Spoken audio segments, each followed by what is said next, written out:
이 말씀을 한번 보게 되면은 8절부터 시작해서 12절까지는 우리 그리스도인들이 어떻게 살아가야 하느냐 하는 부분을 이야기하고 있고, 그리고서 그렇게 살아갈 때 12절에 보니까 주의 눈은 의인을 향하시고 귀는 의인의 간구에 귀를 기울이시고 이렇게 축복하시는 말씀이고, 13절부터 17절 말씀에 대해서는 고난에 대한 얘기가 나옵니다. 고난에 대한 얘기가 나오는데, 이제 고난에 대한 얘기를 이제 시작하기 전에 제가 조금 얘기를 드리려고 합니다. 원래 이제 우리 그 그리스도인들이 그동안에 편안하게 잘 살아왔어요. 고난 없이, 핍박 없이. 그런데 이제 코로나가 이제 오면서 우리 피부로 와 닿는 것들이 여러 가지 어려움들이 있어요. 우리가 이제 고난이라고도 할 수 있고, 또 어떻게 좀 심하게 얘기하면은 좀 핍박을 좀 받고 있는 것은 아닌가, 이런 생각을 하게 됩니다.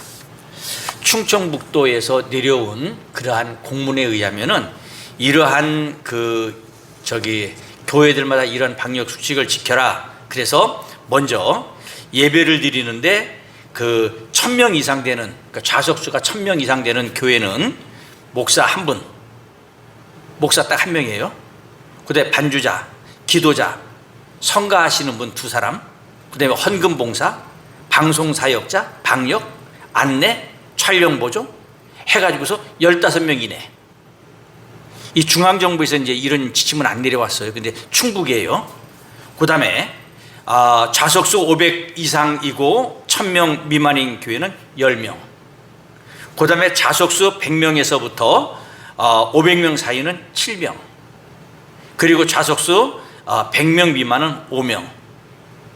이렇게 이제 공문이 내려왔는데 각 교회들마다 공문은 안 내려왔고, 아마 기독교 연합회로 이제 내려왔고, 내려온 것들이 우리 청주 지방, 우리 기독교 대한성결교회 지방의 이 카톡방에 올라왔습니다. 그러면서 거기에 이제 나온 그 이야기가, 확진자 수차례 누적 발생 시 종교계, 해당 종교계 전체 집합 금지 명령 적극 검토. 그러니까 이게 수도권보다 더 강화된 것을 지금 이 충청북도 도지사가 이와 같이 행정명령으로 하달했습니다. 그런데 이제 우리 교회가 지금 이제 오늘 이렇게 좀 모였는데, 사실 이 자리에 이제 20명이 좀 넘어요. 그런데 지금 여기 청주시에 있는 이 기독교 연합회가 청주시장하고 지금 이렇게 계속 하면서, 일단은 이번 주일까지는 그냥 20명 이내로만 예배를 드려라 하고 그러한 카톡이 왔습니다. 지금 상황이 그래요. 그러면서 이제 기독교 연합회에서 보내준 또 카톡에 보면은 무슨 이야기가 있는가 하면은, 충북 코로나 확진자가 오늘 이 통계가 아닌 것 같아요. 이거는 1221명, 교회 관련 확진자 29명. 이 충북의 교회가 2200개 교회가 있는데 관련 교회가, 그러니까 확진자가 나온 교회가 3개 교회가 있다. 그리고 확진자가 29명이다. 이렇게 놓고 봤을 때 교회가 그동안에 얼마나 적극적으로 방역하는 일과, 또한 코로나 확진을 막기 위해서 얼마나 많이 노력했느냐 하는 그런 증거로 이걸 제시하면서 우리 교회들마다 수고 많이 하셨다고. 교회가 그렇게 이 충북 지역에서 코로나 확진자를 많이 발생한 그러한 기관은 아니다라는 취지로서 이렇게 문자를 보내게 된 것입니다. 제가 이제 여러분들한테 왜 이러한 이야기를 드리는가 하면은, 참 이게 코로나를 맞이해서 우리가 이렇게 마음껏 활동하지 못하잖아요. 그리고 사람들도 못 만나잖아요. 그러니까 지금 대한민국 국민들이 전부 다가 다 힘들고 어려워요. 자영업자들이 너무 힘들고 어려워요. 정말 부도나는 사람들이 부지기수로 있다고 그럽니다. 뿐만 아니라 교회도 마찬가지예요. 굉장히 힘듭니다. 물질적으로 힘든다는 얘기가 아니라 우리가 사명이 무엇인가 하면 예배를 드리는 것이 우리의 사명이에요. 함께 모여서 그리스도 안에서 교제를 해야 하는 것이 우리들의 사명이에요. 함께 모여서 전도하고 그리고 봉사하는 것이 우리의 사명이에요. 이거를 못하니까 이것이 힘들고 어려운 것이에요. 그러면서 정부에서는 이 코로나 확산을 막기 위해서 교회에 더욱더 집중적으로 이와 같이 제재를 가하는 모습을 바라볼 때 어떤 생각이 드느냐, 그들은 협조를 해 주십시오 라고 하는데 우리 기독교 입장에서는 종교의 자유를 지금 침해하고 있다. 그래서 우리가 고난을 받고 있고 심지어는 더 나아가서는 우리 기독교를 박해하고 있는 것은 아니냐, 이런 이야기를 하고 있는 것입니다. 우리 사랑하는 성도님들, 정말 이런 시대가 오지 말아야 되는데 이런 시대가 우리에게 당도했어요.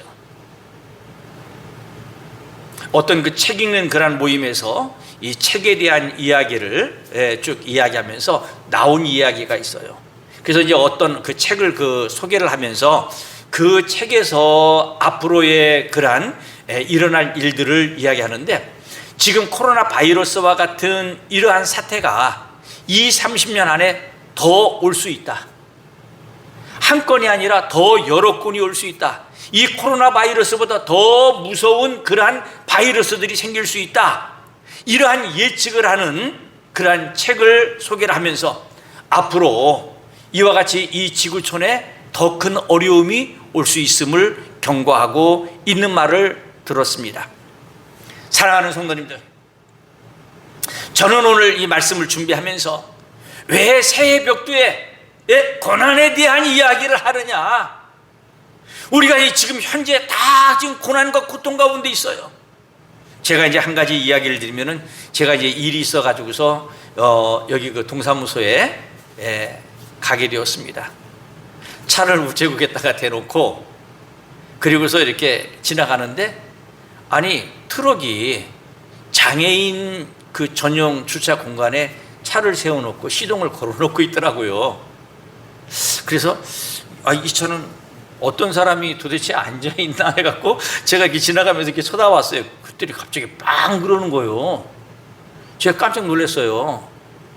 그래가지고서 그 사람한테 왜 빵을 하느냐 이렇게 하면서 지나갔어요. 그랬더니 사람이 튀어나왔는데 젊은 애예요. 와가지고서 왜 이렇게 하고 지나가느냐고, 응? 저한테 막 그러는 거예요. 당신이 빵 해갖고 내가 놀랬다. 그랬더니 그분이 미안하다 이런 얘기 안 하고, 내가 당신한테 했어? 저 앞에 차 나오라고 내가 빵 했어. 어디서 함부로 이거 짓이야 이러면서 덤비는 거예요. 제가 그 사람하고 이제 이렇게 이야기를 하다가 여기서 더 했다가 이건 정말로 이건 창피당하겠다. 알았다 그냥 들어갔어요. 제가 이제 그런 일을 겪으면서 제 마음속에 느낀 것이 무엇인가 하면은, 지금 사람들이요 이렇게 코로나 바이러스로 인해서 여러 가지 막 스트레스를 많이 받다 보니까 이 속에 화가 찬 것 같아. 화가 찬 것 같아. 저도 순간적으로 이렇게 막 깜짝 놀래가지고 저도 이제 뭐 이렇게 했습니다만은, 참 하지 말아야 되는데, 그 돌이켜 보니까 하지 말았어야 되는데 왜 이거를 해가지고서 그런 창피를 당하고 하는가 하는 그런 생각을 하면서 한동안 마음이 진정이 안 되고, 참 그 세상 무섭구나. 그래도 이 젊은 사람인데 한 30대 한 후반이나 돼 보이나. 근데 와그 막 큰 소리 치면서 막 그러는데 이게 감당이 안 되더라고요. 지금 세상이 그래요. 그래서 우리가 지금 이러한 고난과 힘들고 어려운 가운데서 우리가 어떻게 헤쳐나가야 되느냐? 우리가 이 시간 고난이 우리에게 주는 의미가 무엇이냐 한번 생각하면서 은혜 받고 한 해를 이와 같이 고난 속에 우리가 거한다고 할지라도 승리하며 나갈 수 있는 하나님의 귀한 성도들이 되시기를 바라면서 오늘 이 말씀을 전합니다. 먼저 우리는 이제 고난을 통하여서 그냥 고난이다, 힘들고 어렵다 이렇게 생각하지 말고 이 속에서 하나님의 사랑을 깨달아야 됩니다. 사람들이 이 세상에 태어나서 다 행복하게 살기를 원하죠. 행복한 삶을 추구할 권리가 모든 사람들에게 다 있습니다. 실상 그런데 사람들이 느끼는 이 마음속에 예? 이런 즐겁고 기쁘고 행복하고 이런 것보다는 힘들고 어렵고 고통스럽고 고난이 있고 했던 것들이 더 많이 기억이 나요. 그러면서 내가 살아왔던 그런 삶의 흔적들을 살펴보면은 야, 내가 너무 힘들었어, 이런 이야기를 많이들 하고 있습니다. 근데 우리 그리스도인이라고는 예외가 될 것이 아닙니다. 예수를 믿고 구원받은 사람들임에도 불구하고 어떤 사람은 사업에 실패하고 무서운 질병으로 고통당하고 자녀들이 곁길로 나가고 대학에 진학을 실패하고 또한 직장을 얻지 못하고 낙심에 빠지는 이러한 일들이 우리 그리스도인들의 가정 속에서도 많이 있음을 보게 됩니다. 어떤 가정은 물질적으로 매우 힘들고 어려운 그러한 가정들도 있습니다. 어떤 사람이 가정에 이러한 고난이 닥쳐와 가지고서 어려움에 처했을 때에 참 어떤 형제가 찾아와 가지고서 모든 원인이 신앙생활을 잘못해서 그렇다, 하나님 앞에 더 기도해라, 이렇게 얘기할 때 마음이 얼마나 큰 상처를 받아요. 어떤 목사님이요, 병원에서 이 대장암이 걸려가지고 그래갖고 이제 수술을 했어요. 그래갖고 이제 이 회복실에 이제 있다가 그냥 비몽사몽간에 있으면서 이제 이분이 아마 그 병실로 이제 오신 것 같아요. 그러니까 이제 정신이 없는 거예요, 목사님이. 그런데 이제 교회의 그 중직들이 이제 목사님을 병문안 한다고 찾아와 가지고서 그분들이 목사님이 정신이 없으니까, 예? 근데 거기서 뭐라 하는 거예요? 목사님이 뭘 그렇게 잘못해서 저 몹쓸병에 걸렸습니까? 자기들끼리 얘기를 하더래요. 목사님이 이게 비몽사몽 가운데 그 얘기를 들었는데 마음이 너무 아프더래.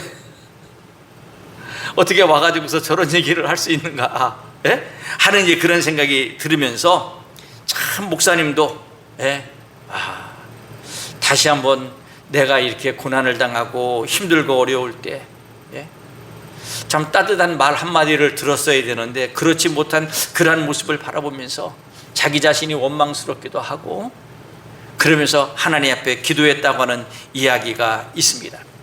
사랑하는 성도님들, 고난은요 왜 옵니까? 그래서 많은 우리 그리스도인들이 그런 생각을 해요. 고난, 하나님 앞에 벌 받아서 그렇지. 하나님 앞에 왜 벌 받아요? 죄를 지었으니까 그렇지. 이런 생각들을 많이 가지고 있습니다. 물론 이 죄를 지은 것 고통당할 수 있어요. 이 죄라고 하는 것은 인간을 불행하게 만듭니다. 죄라고 하는 것은 인간을 고통 가운데 거하게 합니다. 근데 이 고난이라고 하는 것이 일률적으로 그렇게 우리 인생들에게 다가오는 것은 아니다라는 것입니다. 이 세상에서 살아가면서, 예?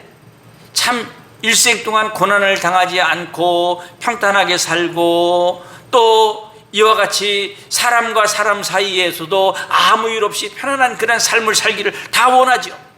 이거는 믿는 사람이나 믿지 않는 사람들 모두에게 다 바라는 그런 바입니다. 그러나 고난이 찾아오고 그 고난과 싸우면서 살아가는 것이 인생입니다.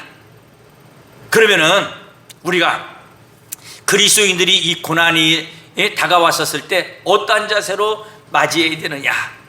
고난을 당했을 때, 예? 이 고난이라고 하는 건요, 그냥 우연히 아무 의미도 없이 찾아온 것이 아니라 거기에는 무엇인가 뜻이 있다는 거예요. 무엇인가 뜻이 있어요. 때로는요, 내가 잘못으로 고난을 자초하는 경우는 하나님 앞에 회개하면 되는 겁니다. 내가 하나님 앞에 범죄했더니 이와 같은 고난이 왔구나. 하나님, 내가 하나님 앞에 범죄했습니다 하고 하나님 앞에 부르짖고 간구하고 회개하여서 내가 하나님 앞에 온전히 서게 되면은 이 고난의 자리에서 큰 은혜를 받게 됩니다. 또 한 가지는 내가 아무런 잘못도 하지 않았는데 고난을 당하게 된다면은 그 속에 하나님의 깊으신 뜻이 담겨져 있다는 것을 꼭 깨달아야 합니다. 고난은요, 그 사람에게 괴로움만 주는 것이 아니라 결과적으로 고난이라고 하는 것을 통해서 하나님의 뜻을 깨닫고 그래서 하나님의 큰 은혜를 체험하게 되고 하나님을 만나게 되고 하나님의 복을 누리게 된다면 이거보다 더 큰 은혜가 어디 있습니까? 우리가 성경에 보게 되면은 예수님이 이제 제자들을 먼저 앞세워갖고 이제 바다를 건너가게 했어요. 갈릴리 바다를 건너가게 했는데 제자들이 배를 타고서 바다를 건너가는데 큰 풍랑을 만나게 되었어요. 아니, 예수님의 그 제자들 가운데 베드로와 같은 이런 그 제자들은 바다에서 고기를 잡으면서 생활했던 어부 출신들이에요. 그런데 그들도 이러한 돌풍을 난생 처음 경험하게 된 것입니다. 너무 힘들었어요. 배 위에서 살 희망이 보이지 않았어요. 생명의 위기를 맞이하게 된 것입니다. 그들이 절망했어요. 그때 우리 주님께서 이 고난의 파도 위를 지금 걸어오시는 것입니다. 그러면서 제자들에게 이렇게 말씀하십니다. 내니 두려워 말라. 그랬더니 바다가 잠잠하게 된 것입니다. 사랑하는 성도님들, 지금 예수님의 제자들이 이 고난의 바다에서 누구를 만났어요? 예수님을 만났어요. 예수님께서 말씀하시니까 그 모든 파도가 잠잠해지게 된 것입니다. 사랑하는 성도님들, 우리가 고난당했을 때 분명히 하나님의 뜻과 섭리가 있다. 예? 하나님께서 우리를 만나주시기 위해서 그 고난 가운데 하나님 앞에 엎드려 부르짖고 간구하고 기도하면서 살아갈 때 우리 주님께서 찾아오셔서 왜 이렇게 힘들어해? 지금 많이 힘들어. 그래, 네가 이와 같이 하나님 앞에 간구하고 부르짖고 이렇게 기도하는 그러한 삶을 통하여서 내가 너에게 은혜를 베풀기 위해서 왔노라. 사랑하는 성도님들, 이렇게 고난을 당할 때 주님을 만난 경우가 많이 있습니다. 평탄한 삶 때보다도 고난의 바다에서 이와 같이 주님을 만난 일들이 많은 그리스도인들에게 있음을 바라볼 때, 고난이라고 하는 것은 그냥 힘들고 어려운 그런 시간이 아니라 고난의 시간이 우리에게 축복의 시간이었음을 우리는 고백하게 되는 것입니다. 이 고난 속에는요, 하나님의 특별한 축복이 담겨져 있을 때가 많이 있습니다. 그렇기 때문에 우리는 무서운 고난의 파도 속에서도 좌절하고 절망하기보다는 고난 속에 담겨져 있는 하나님의 뜻과 진리의 하나님의 섭리의 은총을 발견하고 더욱더 굳건한 믿음으로 고난을 헤쳐나가는 이러한 노력을 해 나갈 때에 우리 모든 믿음의 성도들은 정말로 하나님의 큰 은혜와 축복을 누리게 됨을 바라보게 되는 것입니다. 시편 기자는 이런 고백을 했습니다. 고난당하는 것이 내게 유익이라, 이로 인하여 내가 주의 율례를 배우게 되었나이다 라고 시편 119편 71절에 말하고 있습니다. 사랑하는 성도님들, 고난을 통해서 하나님의 사랑을 발견하고 고난을 통해서 하나님께서 나와 함께하고 계신 것을 여러분들이 체험하면서 정말로 하나님의 큰 은혜와 하나님의 사랑을 깨닫는 주의 성도들이 되시기를 주님의 이름으로 축복합니다.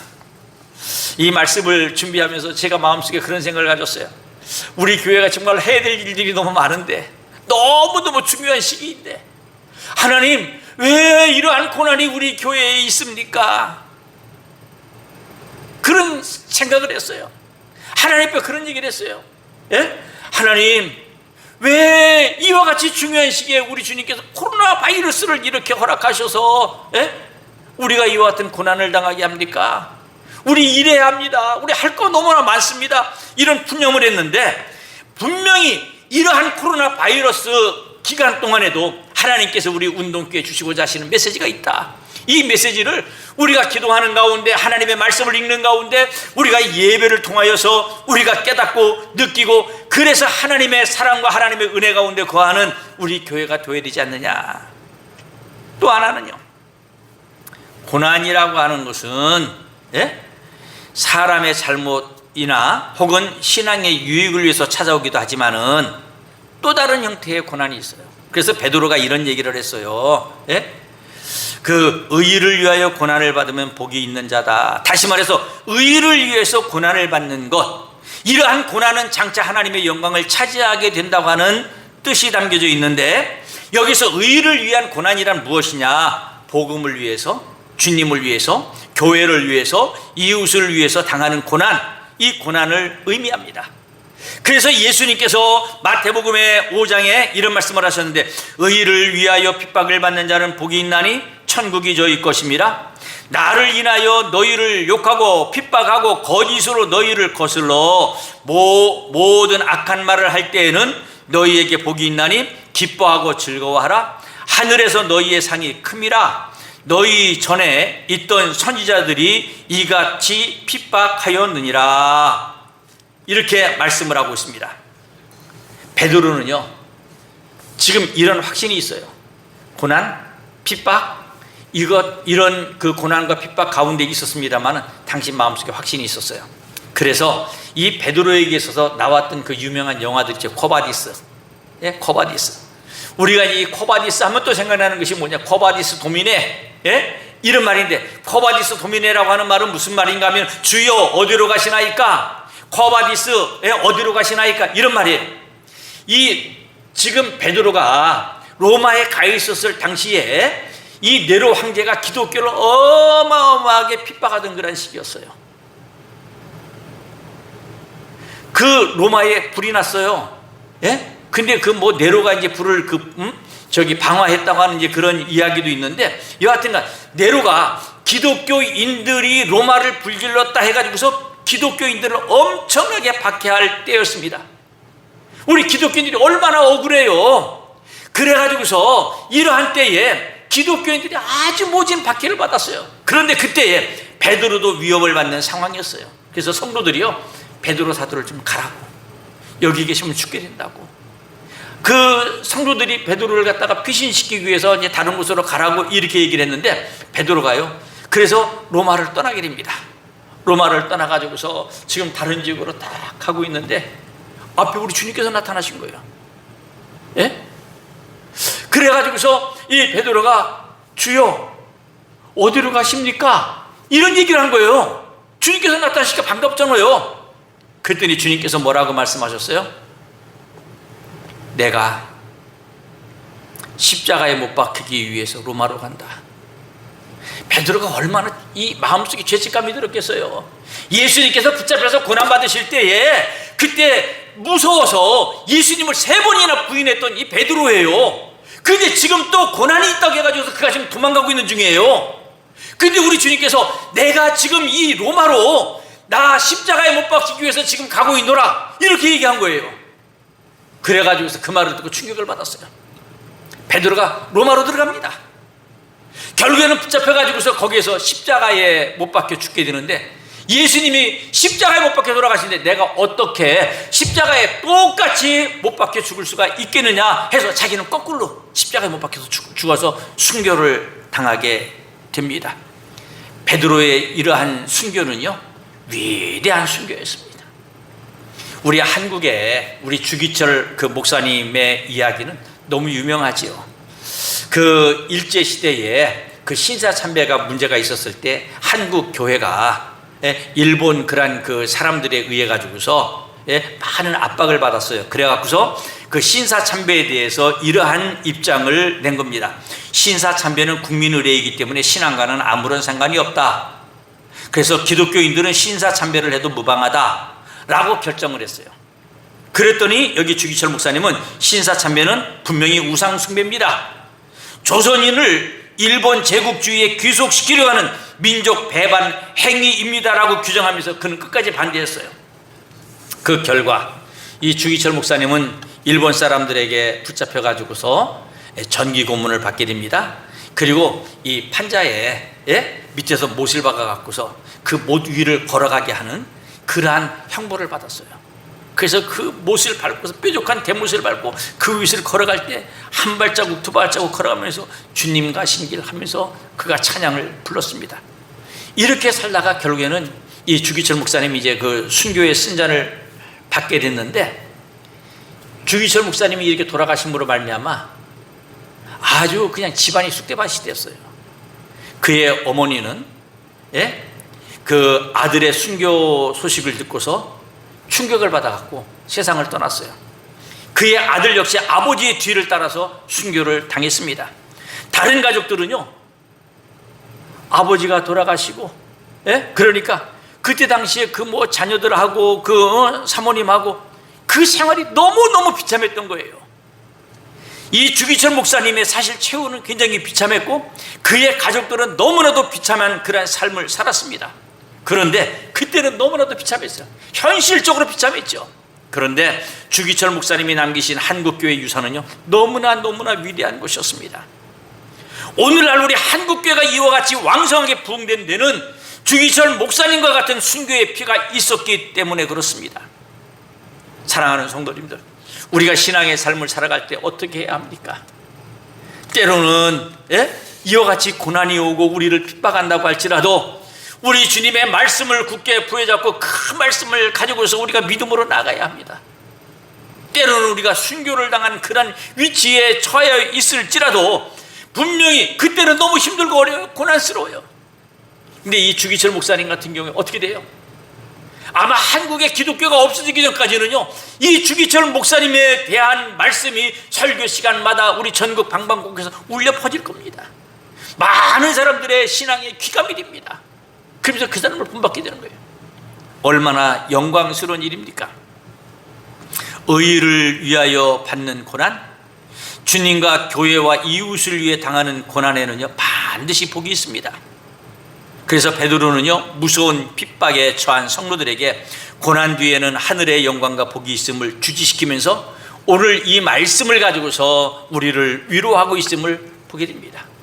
사랑하는 성도님들, 이와 같이 고난에는요 하나님의 사랑도 있고요, 고난에는요 하나님의 은혜도 있습니다. 그리고 이 고난, 베드로 그 사도는요 핍박을 당하여 어려움을 겪고 있는 초대교회 성도들에게 저희의 두려워함을 두려워 말며 근심하지 말라라고 권면하고 있습니다. 저희의 두려워함을 두려워 말라라고 하는 말은 사람들이 두려워하는 것을 두려워하지 말라라는 말입니다. 왜냐하면 이 세상의 주인은 우리 주 예수 그리스도이시며 우리가 두려워해야 할 분은 바로 하나님 한 분밖에 없기 때문입니다. 진정 하나님만을 두려워한다면 하나님께서 우리를 지키시고 인도하시고 그 어떤 두려움도 이겨낼 수 있도록 우리를 도우시는 하나님이심을 보게 되는 것입니다. 주님께서는 누가복음 12장 4절에 몸을 죽이고 그 후에는 능히 더 못하는 자들을 두려워하지 말라. 아니, 사람의 몸을 죽이고 그 다음에는 아무것도 못하는 그 사람을 두려워하지 말아라. 누가 더 두려워요? 사람의 몸을 죽일 뿐만 아니라 그 영혼, 그 죽은 사람 그 영혼을 지옥에 보내시는 그 하나님이 더 두려운 분이에요. 그러니까 하나님을 두려워하라는 얘기예요. 사랑하는 성도님들, 초대교회 최초의 순교자 스데반 집사님, 하나님의 말씀을 증거하다가 누구한테 죽게 됐는가 하면 유대인들의 손에 의해서 죽게 됩니다. 그러니까 이 스데반 집사님이요, 그 유대인들이 모여가지고서 하나님의 말씀을 증거하는 이 스데반 집사에게 돌을 들어가지고서 그를 때립니다. 그런데 죽으면서 하나님께서 하나님 우편에서 자기를 영접하시는 그 모습을 보게 됩니다. 그리고 난 다음에 스데반 집사님의 얼굴이요 이 천사와 같이 변하게 됩니다. 그리고 이 스데반 집사님은 유대인들의 그 폭도들을 두려워하지 않았습니다. 그리고서 그들을 위해서 기도했는데 주여 이 죄를 저들에게 돌리지 마옵소서라고 기도합니다.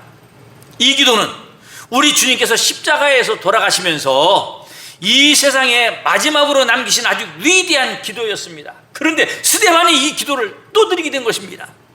주님의 이 기도가 인류의 모든 죄를 제속했다면 스데반의 이 기도는 청년 사울을 기독교 역사상 가장 위대한 복음의 사도 바울로 변화시키고 말았습니다. 우리 사랑하는 성도님들, 우리가 이와 같이 우리에게 고난이 다가옵니까? 우리가 두려워하지 맙시다. 믿음으로 나아갑시다. 저는 이제 그런 생각을 해요. 사람이 이제 비가 막 쏟아지는 그런 비를 우리 소낙이라고 하죠. 우리가 이제 소낙비가 내리면 어떻게 합니까? 잠시 소낙비가 내리다가 끝나요. 그러니까 어디 처마 밑에 어느 건물 밑에 들어가 갖고서 우리가 잠시 이렇게 머물고 기다리면은 나중에 비가 이제 끝이면은 이제 그때 그냥 나와 갖고 이제 가면 돼요. 지금 우리 대한민국뿐만 아니라 지금 세계가 코로나 바이러스로 인해서 지금 심히 힘들고 어려워요. 저는요 이 기간이요 영원하진 않아요. 끝이 있어요. 그래서 이제 사람들마다 좀 그 끝이 언제냐 좀 분분합니다만은 아마 2021년 안에는 아마 끝나지 않겠느냐 이런 생각을 갖게 됩니다. 그러면서 지금 한 2년여 동안 이 나라에 이와 같이 큰 소낙비가 막 쏟아지는데 그때는 우리가 조금 피해야 돼요. 어떻게 피해야 되느냐? 우리가 철두철미하게 방역하고 안전수칙시키고, 그리고 우리가 이 정부에 대항해 가지고서 더 이 기독교인들의 이미지를 나쁘게 해가지고서 복음 전도, 이 전도의 문을 닫게 된다면 이건 더 큰 것을 잃어버리는 것이 아니냐. 지금 교회에서 계속 확진자들이 나오고 있는데 참 마음이 안타까워요. 예? 조금 더 절제를 했더라면 이와 같은 사태는 오지 않았을 것이 아니냐. 이 고난의 때에 이 고난을 좀 참으면서 우리가 기도하면서 나아갈 수 있는 그런 마음이 우리들에게도 있어야 된다. 그런 생각을 제 마음속에 갖게 됩니다. 사랑하는 성도님들, 우리가 믿음 포기하라는 얘기 아니에요. 예배 포기하라는 얘기 아니에요. 예? 이 고난의 때를 잘 견디자는 얘기예요. 우리가 할 수 있는 일을 최선을 다해서 하자는 얘기예요. 안전을 도모하자는 이야기입니다. 사랑하는 성도님들, 이 고난은 분명히 끝이 있어요. 분명히 끝이 있어요. 이 고난은요, 기나긴 동굴이 아니라 터널이에요. 잠깐, 예? 이면은 빠져나가는 그런 터널입니다. 우리가 이 고난의 때, 예? 우리가 더욱더 우리의 마음가짐을 확실하게 하고 하나님 앞에 엎드려 더욱더 부르짖고 간구하고, 그러면서 하나님의 뜻이 무엇인가를 깨닫고, 그러한 가운데 우리가 하나님의 사랑과 하나님의 은혜를 우리가 깨닫고 발견하고, 그리고 그러한 사랑과 은혜를 우리가 받아 누릴 뿐만 아니라 우리가 이러한 고난을 두려워하지 말고 우리가 믿음으로 전진하여 하나님의 귀하신 뜻과 섭리를 이루어갈 수 있는 하나님의 귀한 모든 성도들이 되시기를 주님의 이름으로 축복합니다.